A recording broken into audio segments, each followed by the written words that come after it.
I belong to you. I belong to You do just what you want. You're the one I trust. What's it into an area? Keo, Zamora! And I'll always be around when you need some love and baby. No one else. Put you down.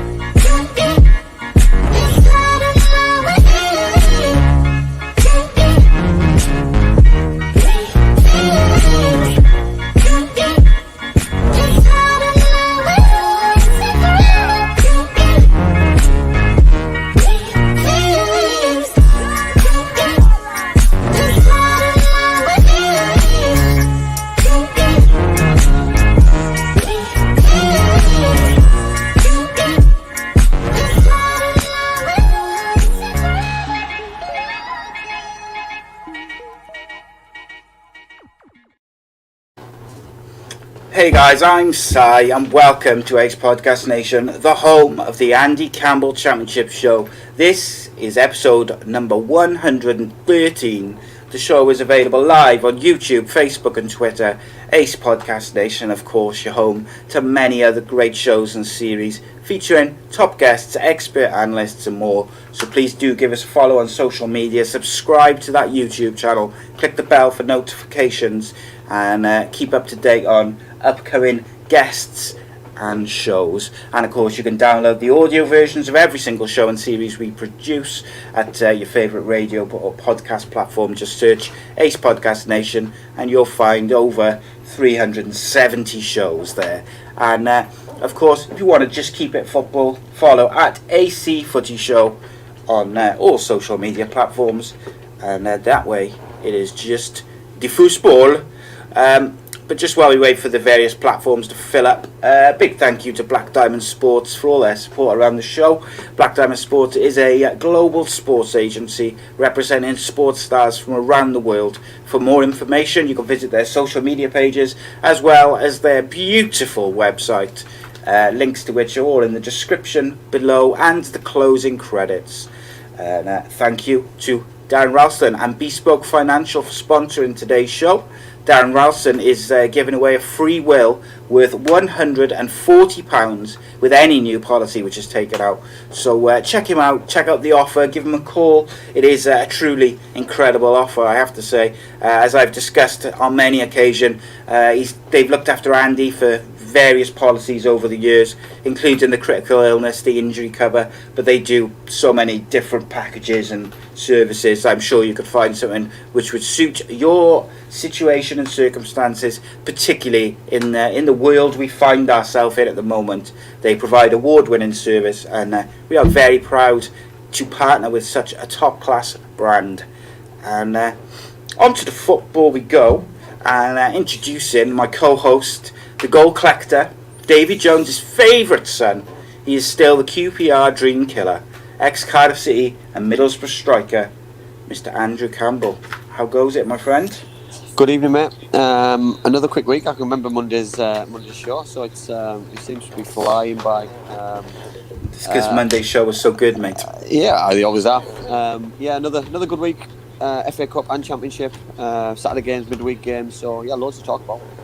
Oh yes, lots to talk about, mate, and of course lots to look forward to as well. We've got a very special guest on Monday, as usual, another top name from the football world. We have ex-Stoke, Cardiff City striker, Trinidad and Tobago international. I believe he's the record holder for caps for Trinidad as well. It is Mr. Kenwyn Jones joining us Monday, mate. Got to be excited for that one. Yeah, big one. Yeah, I'm quite lucky that I'm doing some work with him at the minute, and he's just such a humble guy, lovely fella. Obviously living back home in Trinidad and Tobago. Very laid back character, but very passionate about football, and I'm finding that he's got such a passion that he's got some huge aspirations and dreams for Trinidad as a country, for football as well. So I'm sure he'll explain all. But he had such an amazing career, by the way. You know what I mean? Yeah, it's unbelievable, mate. If anybody who can play in Stoke on a wet Wednesday night, every Wednesday night, you know what I mean, deserves all the credit they get. Absolutely, mate. And plus, he was always linked with some massive clubs. So I'd be interested to hear some of those stories, and if any of those moves ever came close to being coming to fruition. But it's funny how things work out, isn't it? Because I think it was probably about 3 or 4 months ago I said to you, I'd kind of come across him on social media, and I was like, oh, he'd be a great guest. I think he'd be really good. He'd appeal to our audience, but also I think he'd be a fascinating guy to interview. And then just as things developed and move on, and here we go, ready and waiting. But let's get the show on the road, my friend, and we're going to start with some any other business.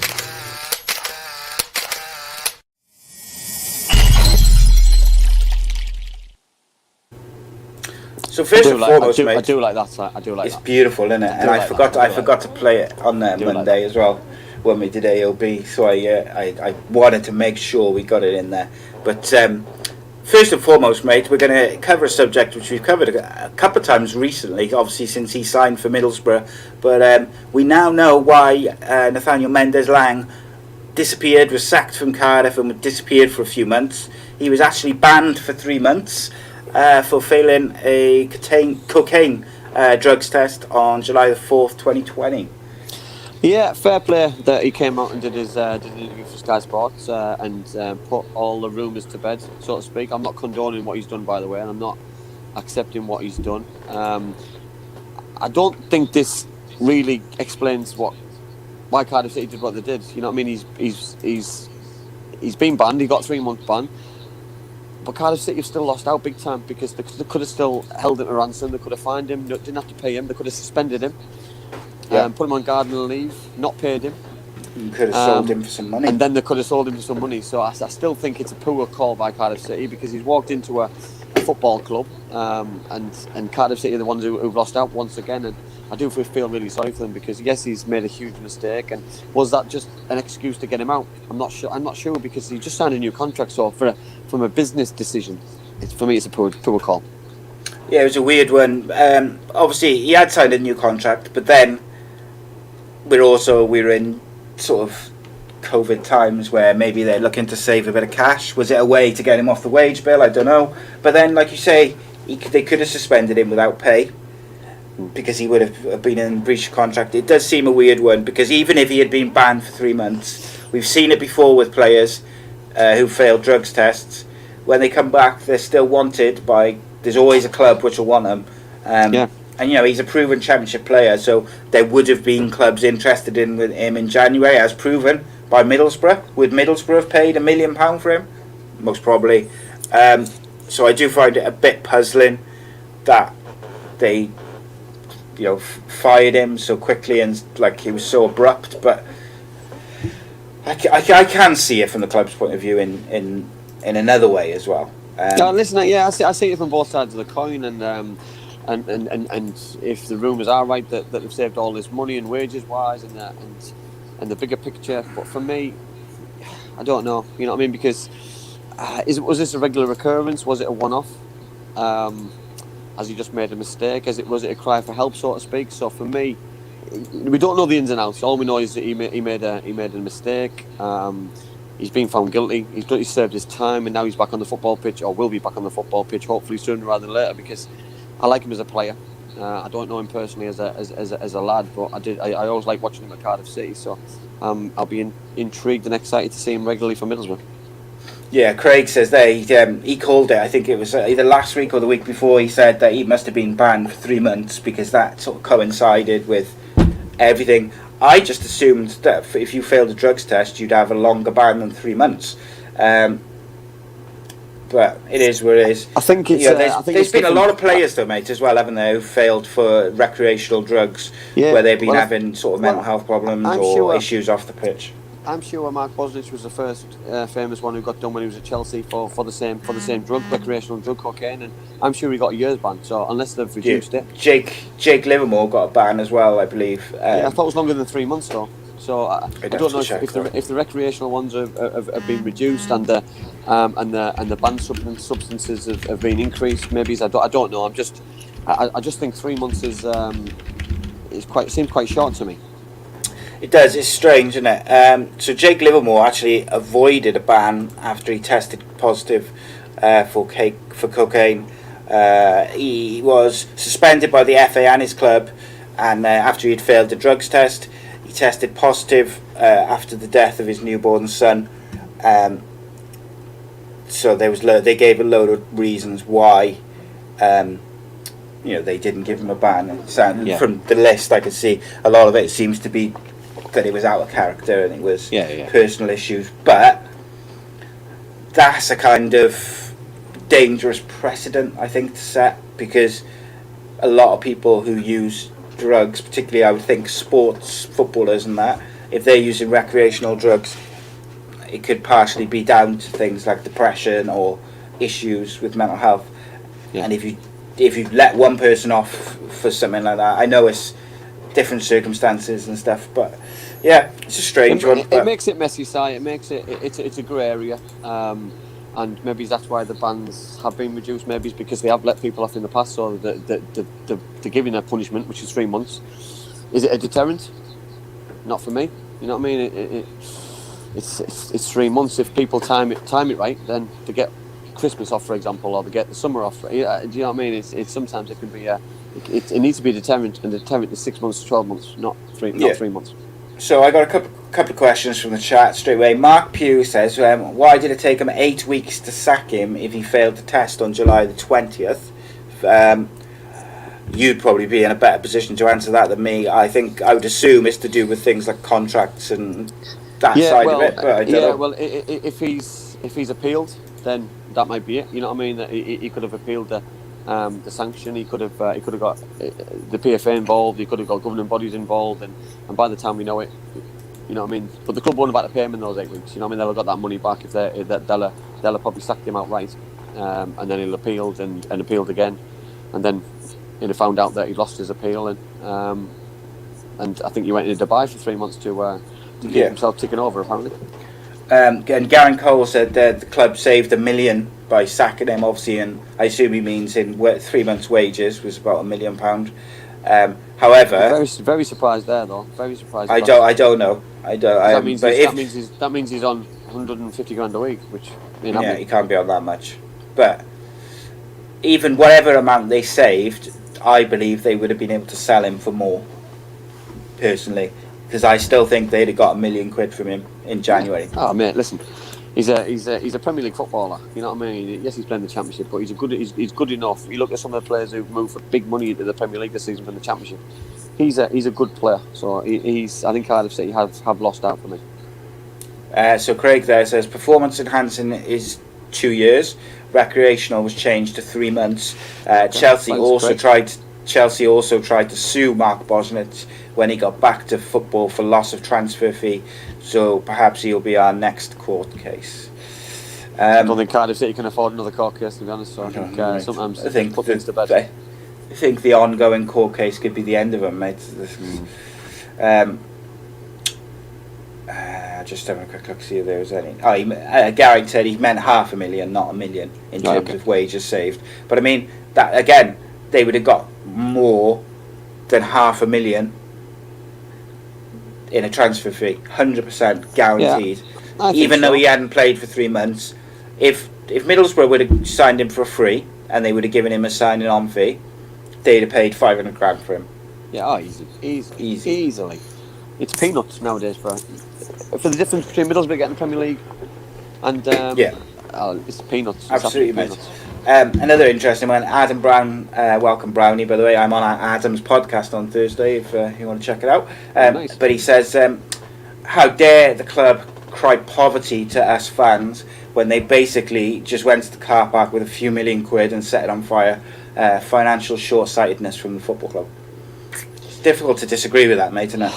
Yeah, listen, it's hard because we get told one thing from the horse's mouth, so to speak, and then we see no signings getting brought in, and then we see new managers getting the sacked who would also have a payoff. We get players who get terminated contracts. It's difficult. It's a difficult one to take sometimes, but from an outside looking in, but from a club's point of view, clubs are just shelling so much money out. It must be scary. It must be really, really uncertain times for lots of clubs, including Cardiff City.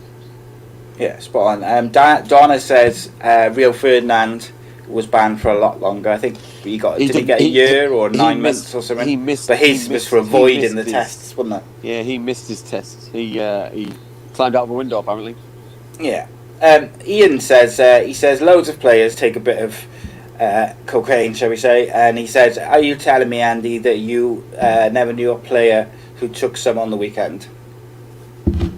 Over your career, obviously without naming names, I just mean players. I never. Yeah, listen. You hear rumours. I've never witnessed it, and that's God's honest truth. Never witnessed it. Just not one for me to be involved in that kind of environment. But listen. You hear rumours all the time, and sometimes it's a release. You know what I mean? You hear people, but sometimes it's about people trying to be clever and look good in front of people, which, again, doesn't do it for me. Don't need that look to look and sound clever for me.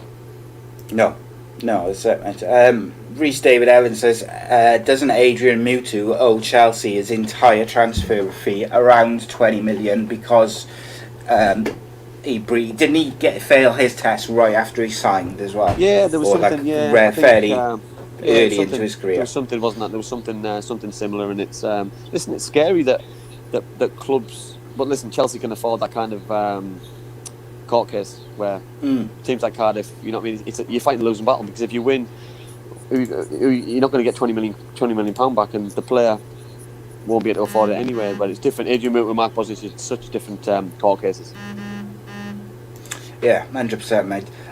So look, the one thing I am glad about from this point of view now is that the rumours can be put to bed, because there was some horrific rumours going on about Mendez-laing, and it's good that that's just been put to bed, because you never like to hear that sort of thing, because no one was saying anything. There was no news reports, there was nothing from the football clubs, nothing from him himself.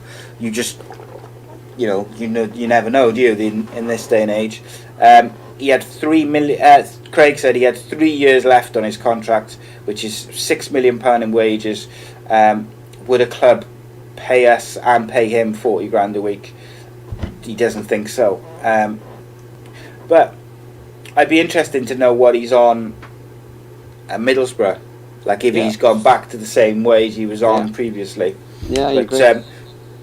Let's moving on, mate, to the next sort of bit I wanted to cover before we get into the Championship, and that was the FA Cup. Really, just the week, the draw, some good games, some terrible games, but some interesting games. Absolutely, mate. What was your favourite game of the week? There's only got to be one. It was Everton against Spurs. It was just it had everything. It had some really, really poor defending. It had some great attacking. Two teams who wanted to win the game. Two managers who put their best sides out, or really strong sides out. But to be fair, if you're not going to put your best side out now, then you probably don't deserve to be in the competition. But for me, that was a standout game. Even though I was so pleased that Bournemouth went through for Jonathan Woodgate, but also I thought Swansea did okay against Man City as well, considering how strong Man City put a side out. I thought Man City showed Swansea some real respect on Saturday night. Yeah, it was an interesting one. There's obviously Bournemouth now are the only Championship club left in the tournament, I believe. Yeah, and they play Southampton in a local derby, which will be really interesting. Southampton, to recover from a 9-0 smashing the way they did was impressive. I thought they were outstanding as well, Si. You know what I mean? To go to Wolves, which it's a difficult game, a very difficult game, and a good side. I thought they were excellent. Yeah, Thomas Tuchel's made a good start at Chelsea, hasn't he, as well? I think he's 3-3 or 2-2. Yeah, even though they were poor, by the way, I thought Barnsley were very good. I thought Barnsley were unlucky. Didn't fancy it. I thought the pitch was disgusting, though. By the way, I thought the pitch was awful, because Barnsley, obviously, the game got called off on Saturday for waterlogged pitch. So to get the game on was excellent, really. Yeah, it's interesting when Bristol City, I think, would probably be a bit disappointed to go out to Sheffield United 1-0. Obviously, like when you look, Sheffield United have been doing very well over the last couple of years. But from a Bristol point of view, if you want to have a cup run and you get Sheffield United in the 5th round, you're probably hoping to get a result, aren't you? Yeah, and also the goal as well, because I don't know if all of you saw it. Obviously, Alfie Mawson, ex-Swansea City defender, handled the ball. It just hit him, you know what I mean? It was so unlucky. And then to give a penalty away, which is fine, you know what I mean? Because it's handball in the box, it probably would have gone in. But then to get a red card was just laughable, really. I felt really sorry for him, but you know what I mean? Sheffield, I'm pleased for Chris Wilder, because as he turned the tide, is it too late? You know what I mean? If he gets out with his Premier League, the message in the Premier League, he deserves to be manager of the decade, never mind manager of the season. Yeah, I don't know. It looks too little, too late, almost. But you do never know. Yeah. But yeah, you don't see Jose Mourinho sides conceding 5 too often. He certainly didn't park the bus. That's one thing. You know what I mean? I think his bus was non-existent. It kept coming and going, and you know what I mean. It was. It just wasn't like a Jose Mourinho side, and Everton looked very jaded on set pieces and crosses. Sanchez 2 goals I thought were excellent. Poacher's goals for a centre half, and Harry Kane's goal from Son's cross was just outstanding. But the defending from both sides was just horrific, really. Yeah, Tottenham are so dependent on Harry Kane. They've looked schoolboy for the last probably few weeks, and then as soon as he comes back, they suddenly look like half a team at least. And then I don't know what's happened to Dele Alli, but he needs to get away from Spurs quickly, in my opinion. Yeah, I feel sorry for him, because obviously the window. What a fall from grace, mate. Yeah, he had an opportunity, I think, to go to Paris Saint-Germain, which would have been a great move for him, by the way, under Pochettino. And sometimes just moves are made for you, and that one was made for him. I feel really sorry for him that he's stuck there and he's not playing. And if he's not careful, he could end up rotting, because Spurs will end up keeping him.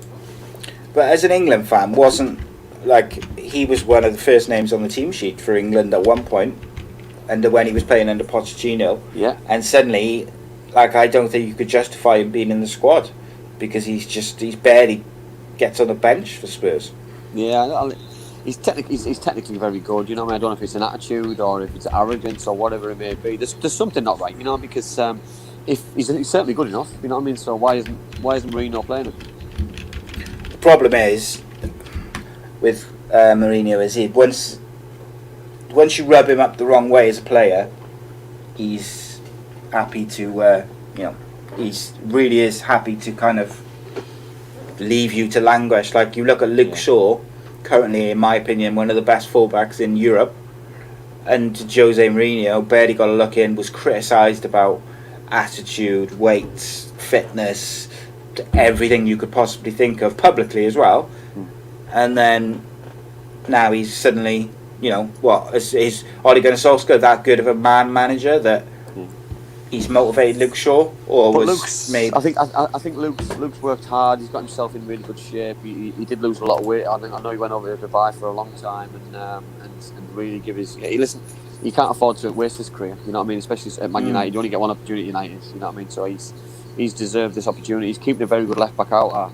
It was Tellez. Tellez, yeah. Tellez he does played, quite well when he comes in. Tellez played against West Ham the other night, and I thought he was the best player on the pitch. He was bombing on, he was setting things up, he was unlucky not to score a couple of goals, and so for a player like Luke Shaw to keep him out, fair play to him. You know what I mean? So it's if two left backs are pushing each other, then long may it continue. Man United are in good shape. Yeah, Gareth says Gareth Bale as well seems to have disappeared off the planet since he went to Spurs. Which is another one. You know, I did at the start of his when he first came back to Spurs. I just assumed it was a fitness thing, because he hadn't really played a lot over the last couple of years, but he just barely plays. Listen, I don't know if it's an attitude. I hope it's not, because he could have gone to any team in the world. He could have gone to America. He could have gone to China. He could have gone anywhere just to sit and play games and just enjoy his football. He's gone back to Spurs to, for me, prove a point, and he's going to end up leaving a legacy, and the legacy that he doesn't want. You know what I mean? For me, he should have gone. Probably he should have gone to America, gone to the USA, enjoyed his football, a little bit like David Beckham did, a little bit like Robbie Keane did, Ibrahimovic, and just just left another strong legacy like other players have done, and I feel really sorry for players who are going to get remembered for the wrong reasons. Yeah.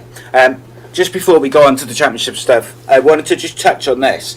So the EFL and the FA and the Premier League wrote an open letter to Facebook and Twitter, basically saying, encouraging them to take more responsibility around abuse of players and referees and managers and stuff. So Facebook have said that the person who racially abused Swansea City's Jan de Handa has been temporarily blocked from sending Instagram messages, but their account will not be shut down. He says, "We do not want racism and hate on our platforms," the spokesman said. "The person who sent this message has been restricted from sending messages on Instagram for a set period of time. We will remove new accounts created to get around this restriction."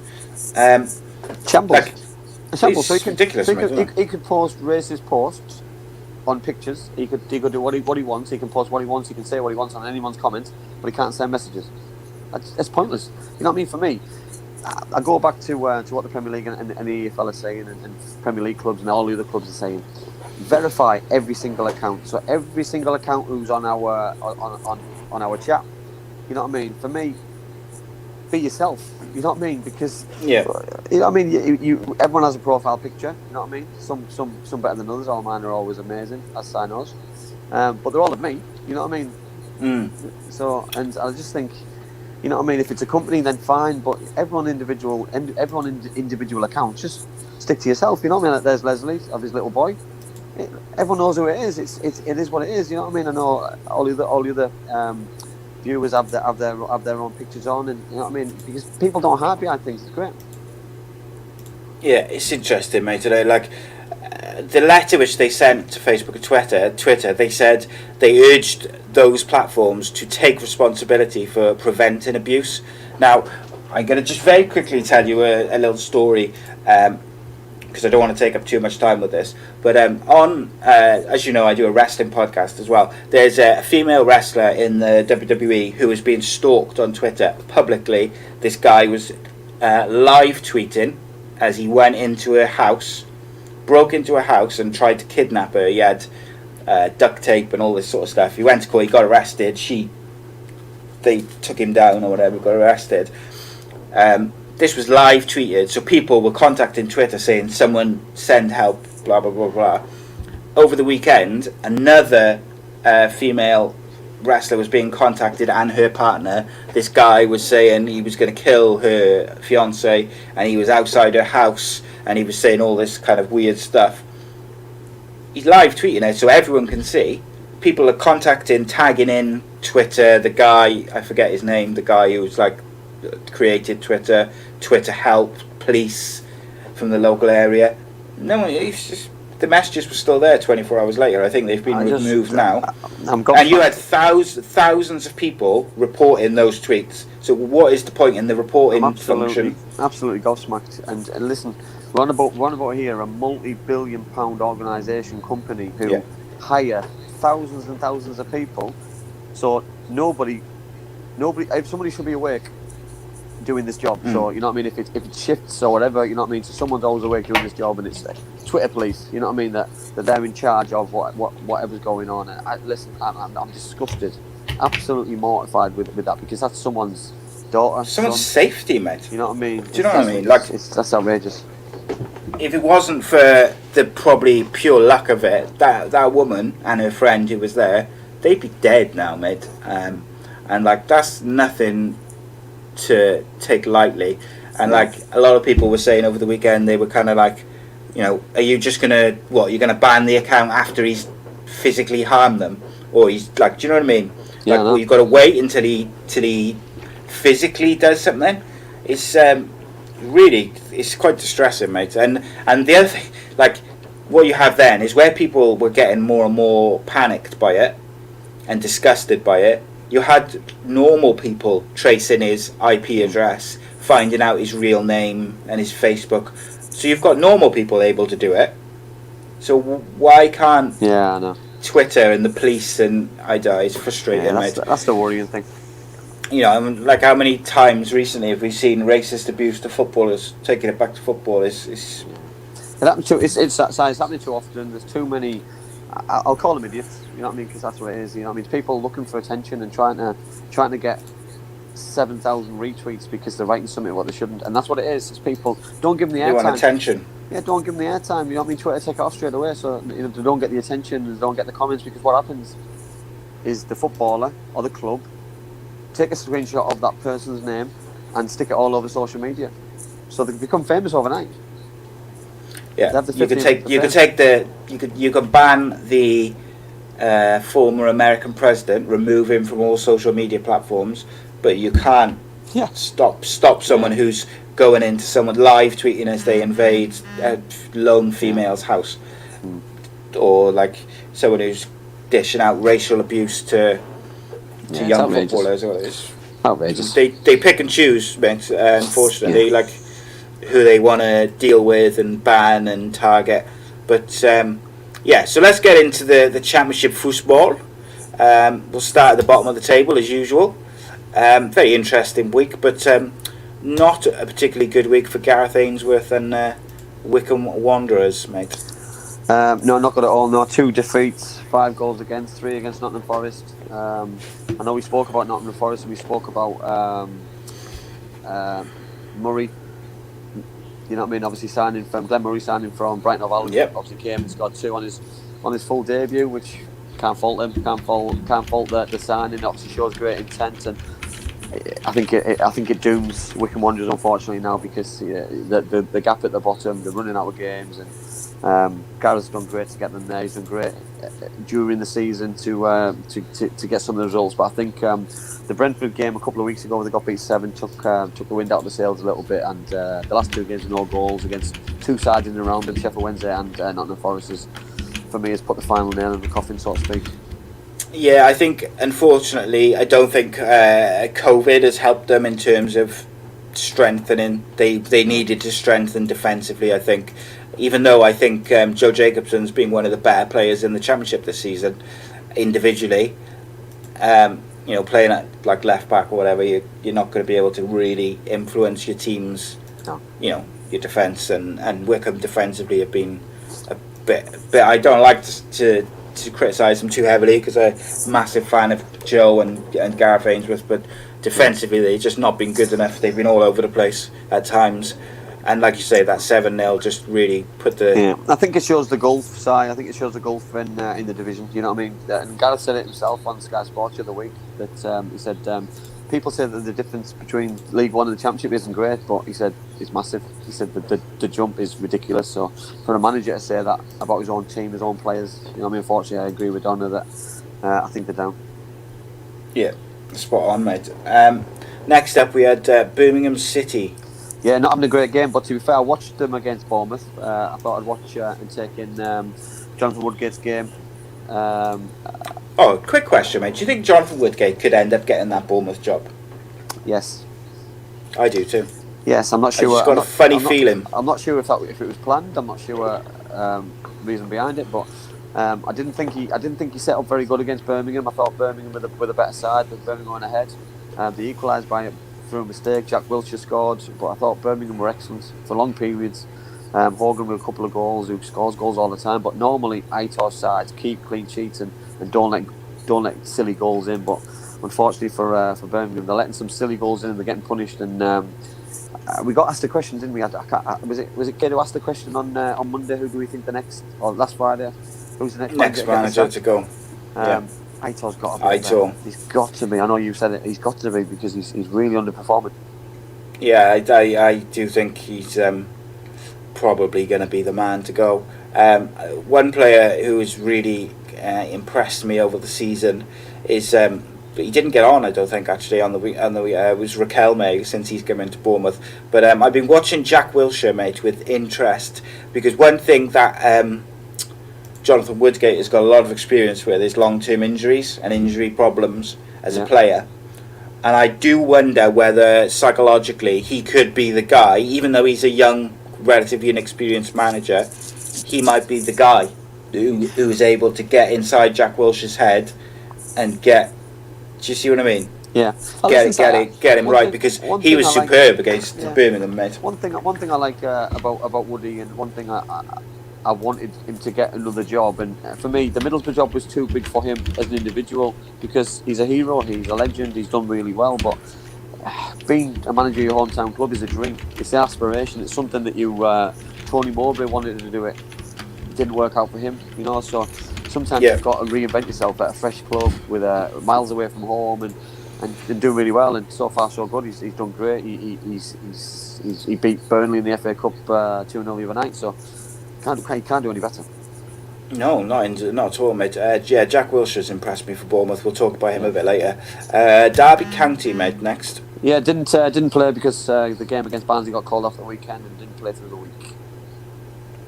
Okay, and then next up, interesting, because that gives them at least one game in hand over Sheffield Wednesday, level on points, and only 3 points behind Coventry. So, like, if they win their game in hand, they could jump up to sort of 19th. Which is a big morale boost, isn't it? Yeah, of course. And they brought players in, so I do expect them to get out of there. I think the league is probably a false position, but league tables don't lie, so they deserve to be where they are. And no, Leslie, it's not inside information at all. I haven't spoke to him. I had to quickly clarify that, mate. And yeah. Interesting point from Reese there. He says, in his opinion, the jump isn't that big from League One to the Championship. He said the problem they've got is that they are probably still League Two standard. He said, no disrespect to them. I find it difficult to believe that if they were League Two standard, they'd have got up through League One. Like, not with it's a big ask, isn't it? Not with the teams who are there. You've got Ipswich, you've got Sunderland, you've got Portsmouth, you know what I mean? Portsmouth, yeah. You know what I mean? For me, big boys there. There's too many big boys there for them to fight and get promoted like the way they did. You know what I mean? For me, you can't wing a season. No way. Yeah, no, not a whole season, I think. And then next up we got Sheffield Wednesday. A mixed week. But I thought they were very good against Wickham, actually. Yeah, listen, if you're gonna win one of the games, I think Wickham game is the one that you want to win. Clean sheet as well to boot, but to get beat 4-1 on Saturday and then turn it on through the week, I think the manager deserves really some good credit, and I think he's also they've had a good spell. So you know what I mean, 3 wins out of 4. You know what I mean, so that I think Neil Thompson will be quite pleased. Obviously, they're still without a manager. Will Neil Thompson get the job?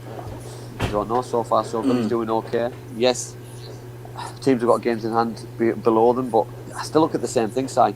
If they avoid relegation by less than 6 points, teams won't be happy. Teams won't be happy because it's only 6 points. Could get some little lawsuits, mate, I'm telling you, because of the money involved. But from Sheffield Wednesday's point of view, Adam Reach and Jordan Rose picked up the goals versus Wickham. Kadeem Harris, I thought, was excellent. And when I look at that, I look at the form Kadeem Harris was in last year. If he can find that form again, and you can get Adam Reach and Adam Reach and Jordan Rhodes scoring goals, then they've got a very good chance of comfortably staying up, because they're 2 proven Championship players in Reach and Rhodes, and then you've got Kadeem Harris, who had the season of his life last year, or since he's moved from Cardiff, and I just think that they've got good enough players. They just haven't been able to get those players playing. Yeah, I totally agree. So it'd be interesting. I totally agree. Huge football club, though. You know, if somebody can get all of them. Yeah, massive, mate. Same as Forest, isn't it? Next up is Rotherham United. Again, they've been really impressed me this year. Some fine form. To go and beat Preston away on the Saturday was an unbelievable result. Yeah, listen, they've had a good run. The only 2 teams to beat them over the last 8 weeks are 2 South Wales sides, Cardiff and Swansea, and obviously Cardiff left it late through the week. I know we're going to talk about Cardiff soon, but I think Rotherham will be quite pleased with how things are going. They've turned things around. They've been quite shrewd in the transfer market. They brought a couple of players in. Lewis Wing from Middlesbrough has made a huge difference in midfield. I think he's been excellent. He was excellent against Preston, and I thought he was decent against Cardiff as well. They just ran out of legs towards the end, I thought, against Cardiff City. Indeed. Next up is another team who I think will be phenomenally happy with where they are in the league at this stage, and that's Coventry City. Both those teams have got to be absolutely thrilled with the way the season's going, surely. Yes, I'd say yes, but I think the problem Coventry have is they seem to lose the big games. You know what I mean? Like they've got to be by Nottingham Forest. That's the big game. You know what I mean? Then the draw against Watford at home, which is a great result. But for me, you stop the teams in and around you gaining points against you, because obviously Nottingham Forest went ahead of them, and then the league doesn't look as rosy. You know what I mean? Whereas if Nottingham Forest hadn't beat them and they drew and then got beat by Watford, for me the league table will be looking better, even though they've got the same amount of points. You know what I mean? But it's about winning your individual battles against the teams in and around you. But Mark Robbins will be over the moon. Oh yeah. What about Nottingham Forest, mate? What a week! Fabulous week. 2 games against teams below them, or in and around them. Beat Coventry City 2-1, beat Wycombe Wanderers 3-0. Chris Hughton will be absolutely delighted. And I think the season will just be beginning for them now. They're in 18th position and looking up. And so you never know. There's always a team who finishes off on a train, like a train. And if Nottingham Forest can get it right, they've still got a good squad on paper. So. Well, mate, Glenn Murray is capable of going and score 15 goals between now and the end of the season. Yeah. And he is one of those streaky strikers who goes on those streaks. If they win 2 games next week and gets them another 6 points, I puts them at 38 and it puts them ahead of Cardiff City, for example, in 11th. So the league's not away from them as yet. Indeed, mate. Just the one game for Huddersfield on Saturday where they drew with Luton 1-1. I think it's a good result, Si. I think Luton will be disappointed they didn't beat Huddersfield Town. But from a Huddersfield point of view, I think it's a great result. 1-0 down from James Collins, but to equalise with 15 minutes to go and finish off with 10 men, I think they'll be pleased with that. Yeah, I think so, mate. I think so. And then next up we have let me revert back to Leslie's comment in about 9 teams' time. Next up, QPR, mate.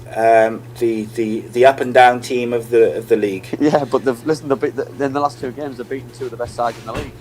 They beat obviously Watford, because they're capable of doing it. And they beat Blackburn. Yeah, that's what they are. But then they'll go and lose on Saturday against they'll probably beat Brentford because that's the way they do. But listen, as a QPR fan, it must be frustrating. It must be the best thing in the world one minute and the worst thing in the world the next. But a fantastic week to obviously win at the weekend. So. That's all they can do is win the football matches and see where it takes them. But they're just so unpredictable, Si. So unpredictable. They're so unpredictable. You could see them being in a relegation fight or a playoff. It's unbelievable, mate. Next up, Luton Town, who we've both enjoyed watching this year. How did their week go?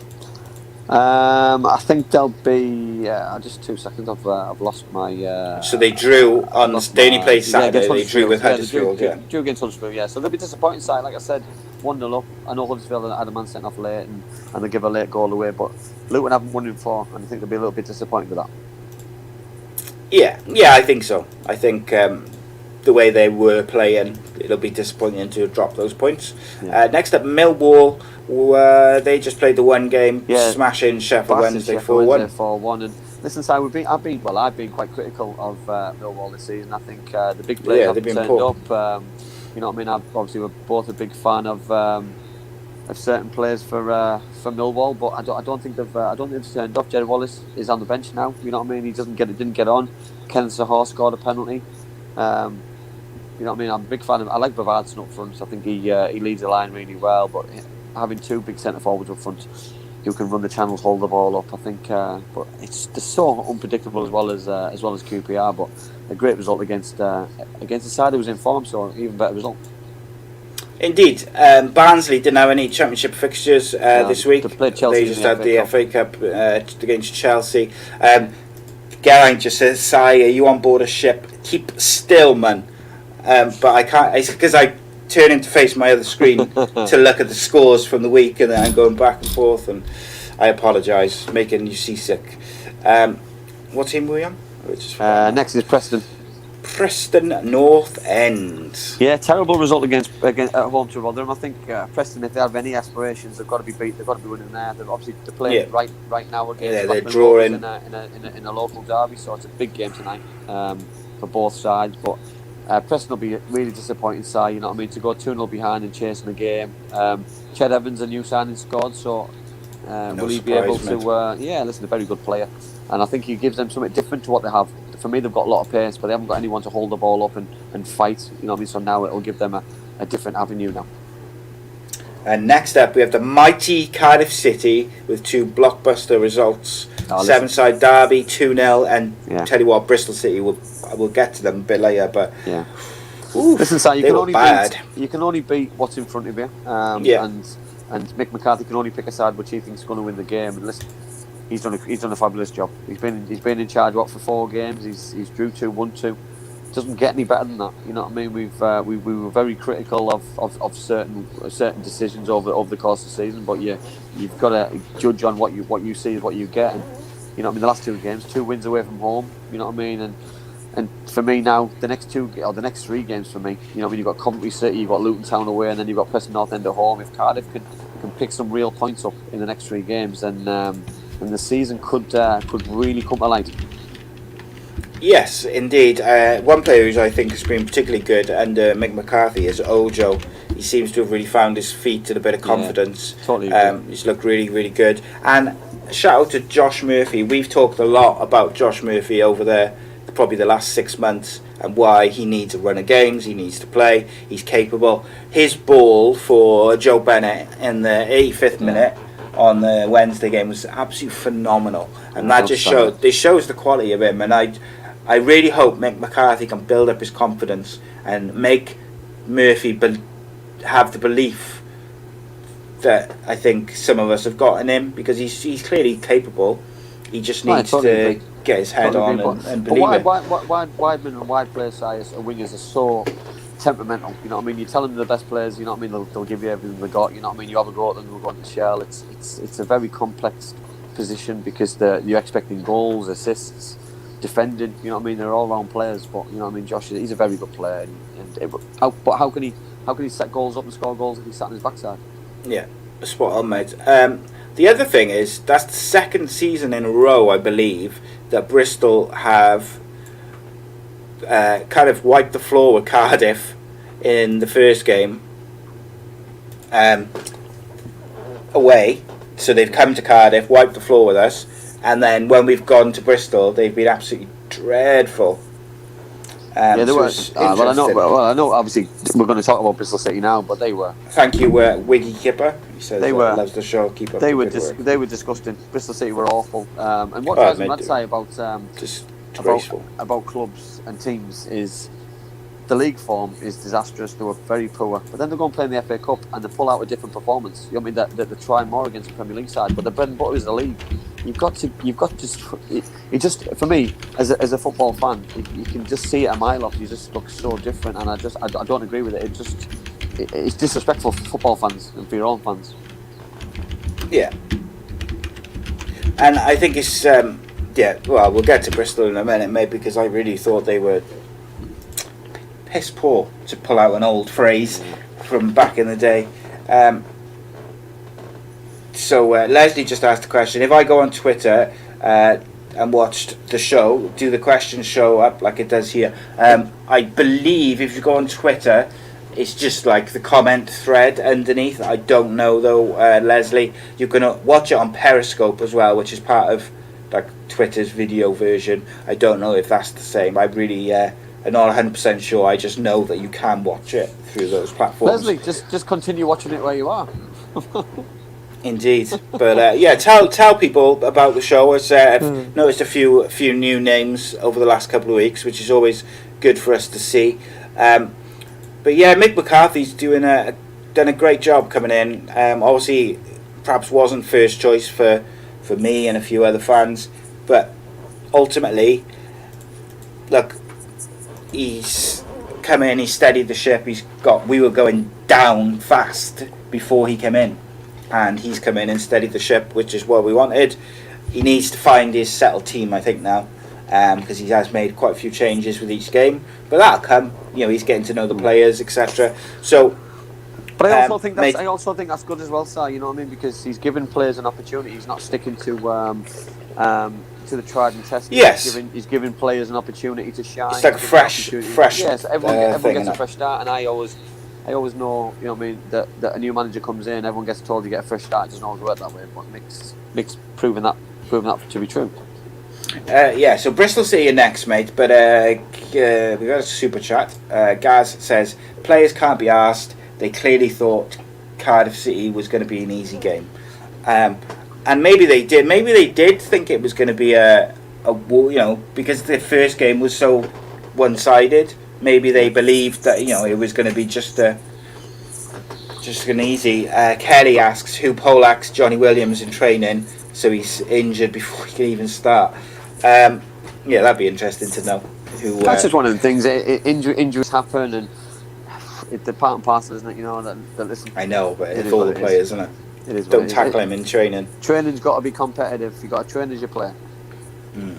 Bristol City, mate. They've lost 4 on the bounce now. They lost 3-2 to Brentford. They lost 2-0 to Cardiff City. Manager got the sack as well, I heard. Did he get the sack? I'll tell you in just a sec. I can't see anything about that. About Bristol City manager getting the sack, I'm afraid, mate. I'm on the Bristol City page, Maybe it's on the way then. It could be the next one. I look at where they are in the league. I look at the size of the squad. They're struggling. You know what I mean? Yeah, they are. Big time. You know what I mean? Because you can't listen. Cardiff City are doing well. You got Barnsley who are doing well below them. Nottingham Forest who could overtake them in a couple of games. Preston. There's a lot of sides who and they can't afford. I mean, with the amount of money that they're spending to be dragged into anything apart from a playoff fight. Battle. Yeah, well, mate, they've spent a fortune. Not just that, they've spent a fortune. They've kept on spending during COVID times, and I'd be very amazed if they have not got the biggest squad in the league. I'd be amazed because they've got a massive squad, and like the amount of money they've spent, the players they've signed, they should be right up there. It's got to be a mental thing. Do you remember when Derby a few years ago? They had this psychological thing where from the start of the season till Christmas they would look sensational. Yeah. And then as soon as it was squeaky bum time where you got to really get a run together, they just went to pieces every year without fail. But it's got to be psychological, mate. Yeah, well, it does. But then you need the right manager in place who's gonna break that mold. You need the right players in place. You can't carry that on with the same players. You know what I mean? They've got a lot of young players now for City, and that's great. But they've still got a lot of experienced players in the squad. So which route they're going down? Are they going down a smaller squad with the younger players? Well, if you're going to do that, get rid of all your players. You know what I mean? Start again. But tell supporters you're going down that route, and it's a long-term investment, long-term plan. Well, interestingly, it wasn't one of the usual suspect managers, who the ones which do the rounds, who got Derby through that kind of psychological barrier. It was Frank Lampard who finally got him steady and consistent. So it's not always an experienced manager, which is what is needed. It's someone who can relate to the players and get through to the players from a psychological side. Next up, mate, Stoke City.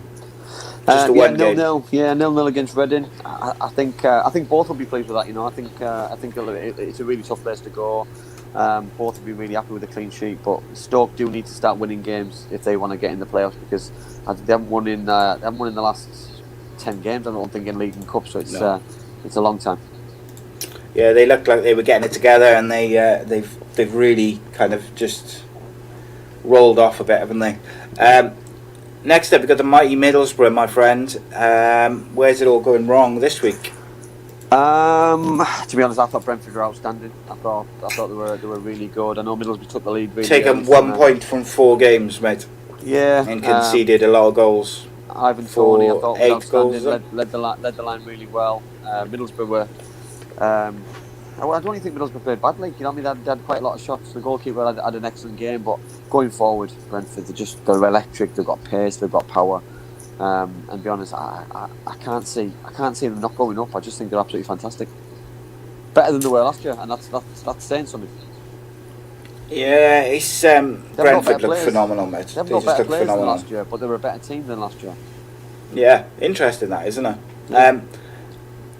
Middlesbrough have just faded a little bit in recent weeks, but I still stick by my prediction that they'll make the playoffs. Middlesbrough have got better players. They've got better players than they had a month ago, but it's not working as well as it was a month ago. Takes time. Yeah, it does, but have they got time? Because Bournemouth are picking up, Stoke City could get there, Cardiff are picking up. You know what I mean? You can't afford to have too many bad results.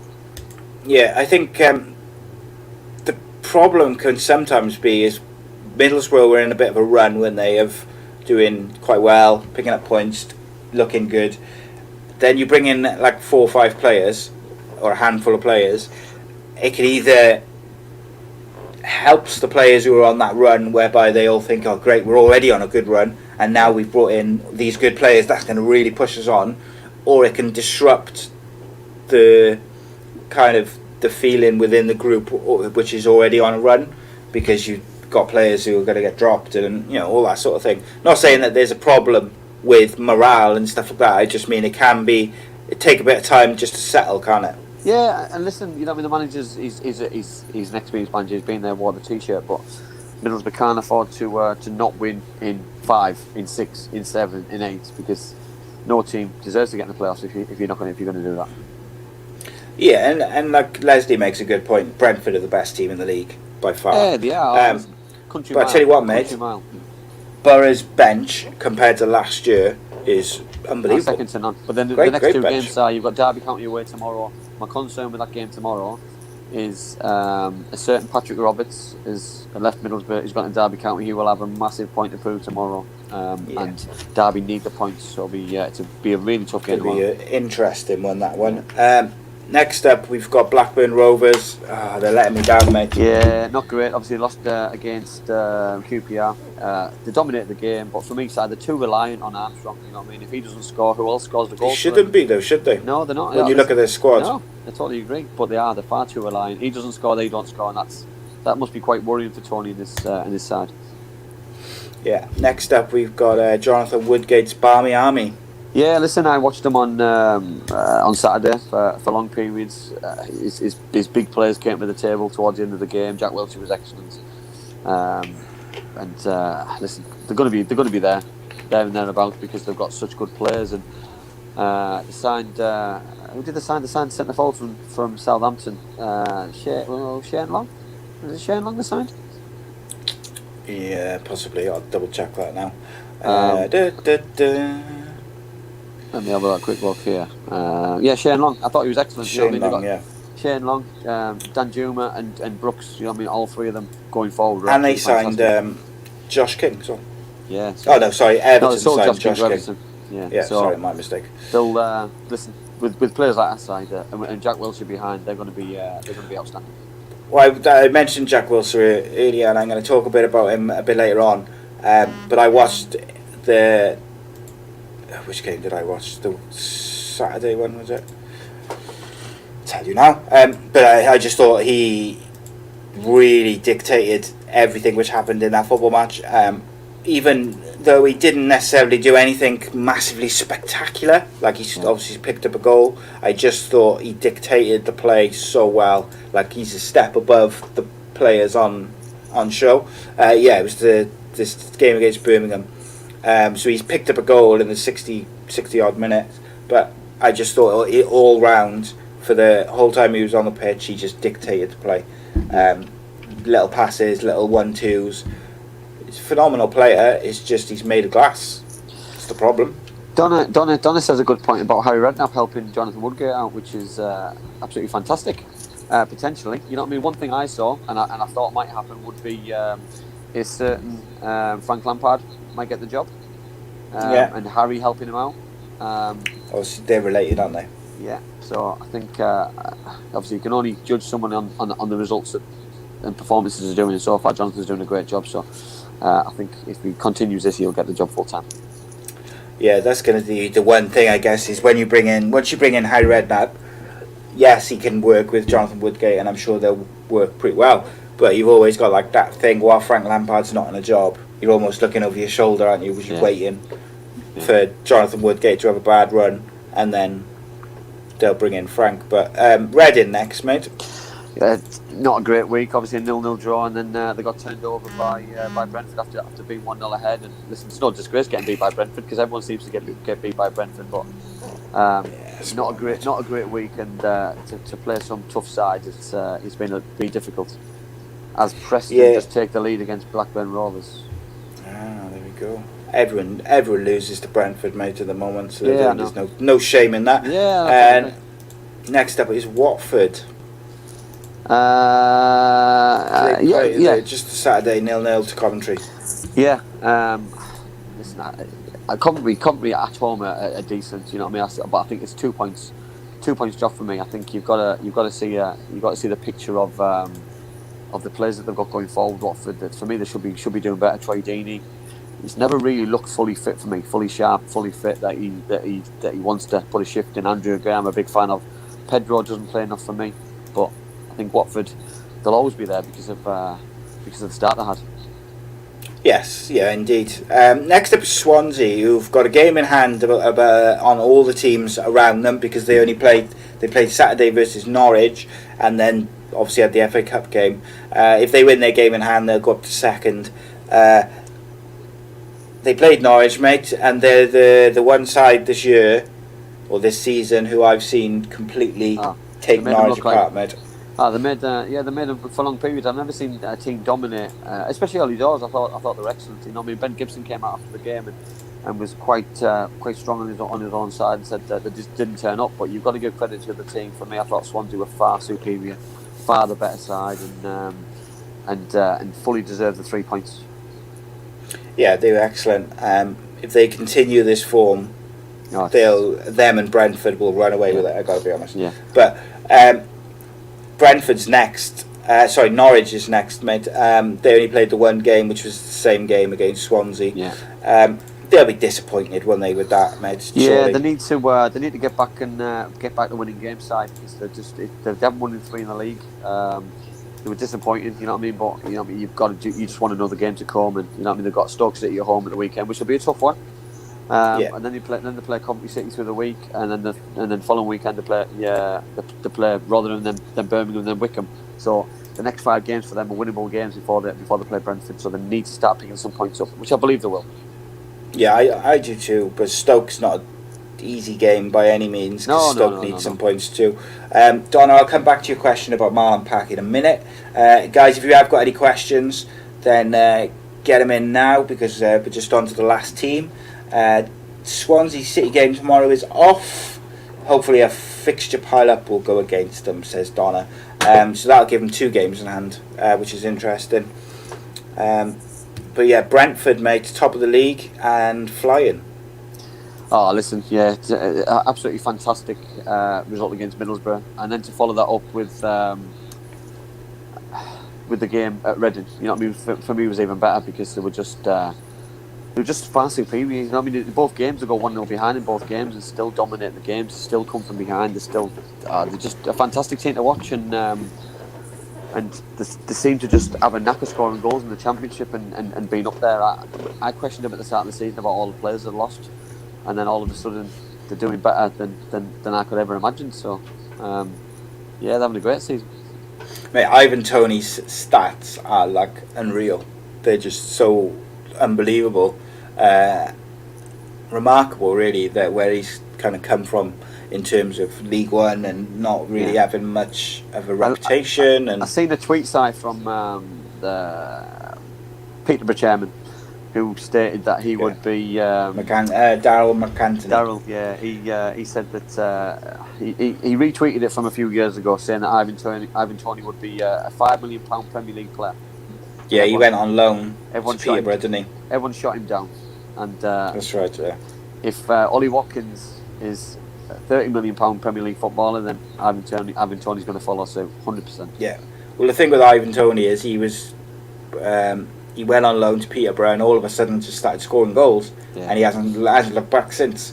As you know, mate, strikers need goals. It breeds confidence, and they just get on these runs, can't stop scoring. I think it's a massive credit to the likes of Norwich and Swansea particularly, and Watford and Reading, that Brentford are only 2 points clear of second place, because they've just seemed to have been just winning and winning and winning and winning. So I think it's a great credit to the teams in and around them that they haven't run off with it. That's what I agree. So Leslie wants to know, are you trying to tell me, Simon, that Ivan Toney is better than Assombalonga? Yes, I am. Just a tad. Yeah, just a little bit. Reece says Peterborough have a history of buying players from nowhere, turning them into great players. Tomlin, McLean, George Boyd, etc. Yeah, they've got a good record. Mikhail Smith. Yeah, they've done it with quite a few. So we'll have a couple of questions to finish us off. Cage Childs asked, do you ever hear from Steve Vickers? Be a good guest for the future. I do, yes. Stevie runs one of the lounges at Middlesbrough, so when I'm hosting myself in one of the lounges or when I'm there, I do bump into Stevie, who's a lovely fella. I've got loads of time for Steve. He was really good to me and kind to me when I was coming through. So obviously I haven't seen him in probably around a year because we haven't had the hospitality open and things. So yeah.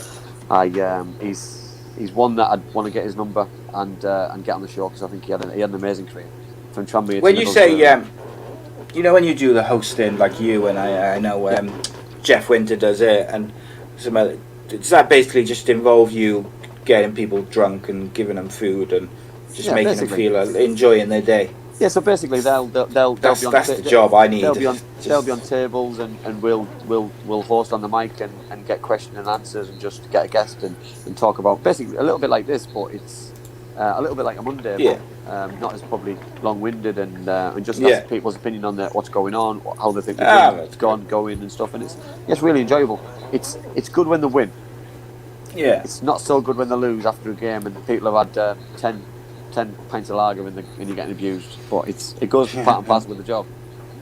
Well, funny enough, when we were doing the Kev show last week, or we said last couple, people have been saying that we should do like a live show, like I don't know, like in a pub or something, and get a mic, do like a live show. And I was like, what we should do is do a live chat, like one of us, me and you, do a live show, and do it just a live version of our podcast, either one, and then after that I'll do a live Super Kev Unscripted, and you can unwind, have a few drinks, and you can help set the questions and the subjects for me and Kev to talk about, and you can stitch us right up. But I thought actually it would be quite a fun night, and maybe raise some money for charity and stuff, and whatnot when COVID's over, some sort of local businesses and stuff, but we'll see. I'm sure, as we discussed before this show, mate, we've got plans upon plans. So there's lots of stuff on Kev. Kev's back next week with Super Kev Unscripted, episode number 8, but that's doing very well. Donna Perry says, Marlon Pack will be a future manager. Did you see him giving Mick McCarthy tips against Bristol? Yes, I did. I thought it was quite refreshing, really. You know what I mean? That Mick and Terry Connor was listening to him, and he was telling them whatever he was telling them about Bristol City. And yes, he's an ex-player, so he's got a little bit of inside information. So, but I thought it was quite refreshing that the manager and the assistant coach were taking his advice on board, which is great. Yeah, people loving that idea, by the way, of the live shows. But we'll see. We'll see. I think it'll definitely happen. I think it's the least we can do is give something back. I think. Yeah, 100%, mate. And I think it would work quite well, wouldn't it, if we did, like me and you did our show, and then the Kev show's obviously different and more relaxed. You get pretty much 3 hours then, don't you? Like the 2 shows, and then maybe I'll get Barry to do a stand-up set as well, so you could have like a stand-up comedy then to finish the evening. Not a bad idea, yeah. I like that. And I got a couple of bands, mate, I've had on as well. Maybe we can make a proper night of it, raise some money for a good charity. Yeah, I like the idea of that. But I don't like. My problem is, mate, I don't like organising things. So I'll do it. I'm happy to like host it and do the live shows. And I'm sure someone in our on our viewers would love to organise. Be an evening organiser. I say that my missus loves a bit. Becky loves a bit of organising and all that sort of stuff. So I'm sure she'd sort it out. But Donna's that. I'll organise it straight away. But yeah, we will sort something out. And like I say, we've got a lot of plans about different content, different shows, some short form content, some members only stuff. It's going to be good. I'm really looking forward to the next year to unveil some plans. If anyone has got any questions then now is the time, as I just do a couple of plugs. Monday night, 7:30, the Andy Campbell Football Show returns with special guest, ex-Trinidad and Tobago international, the record caps holder, and of course ex-Cardiff City, Stoke, and many other football clubs. Striker Kenwyn Jones joins us, which is going to be a real fascinating chat. Cannot wait for that one. So guys, obviously spread the word, tell your friends, tell people, get them to join us live on Monday. Let's really see if we can get a big audience for Monday, get a good chat, get some good questions in, and yeah, we'll be back next Wednesday. I have UFC female athlete Corey McKenna joining us. Last week we had the number 9 ranked UFC fighter in the world on. We've got some massive guests coming on both the football and the MMA shows over the coming weeks. Really is an exciting time. But Reese and Donna organising a free bar between themselves for the live show. That's fine. I'm not paying for the free bar though. Guys, thanks for joining us as ever. We appreciate it. Make sure you spread the word and join us Monday. And of course, look out for any updates on guests, shows and series. And I'll put a post up next week about what day Super Kevin Censored will be on, Unscripted will be on, because it'll depend on his coaching. But until then, we bid you farewell. Andy, as ever, I thank you for your time, my friend. Thanks everybody for your questions and your feedback and just your general chit chat. It's been amazing. Yeah, I love it. It's great. Oh, it's a great way to start the weekend, mate. A great way to start the weekend. And as ever, big thank you to Black Diamond Sports, and of course the Bespoke Financial and Darren Ralston for sponsoring the shows. Couldn't do it without you. We really appreciate it, and I urge you all to give them a little ring. Get involved, see what we got. But until then, we bid you farewell. Have a great weekend. Come on the Bluebirds. Cheers, guys. My mummy and daddy have been talking about life insurance.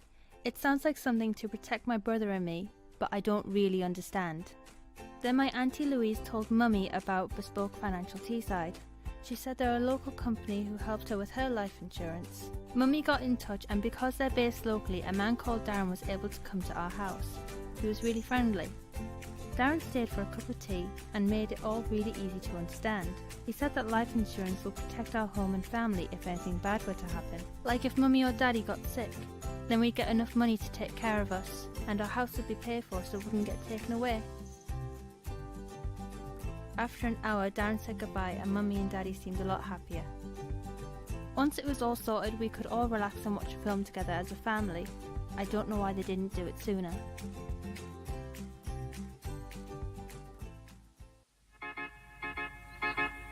I belong to you. I belong to you. Do just what you want.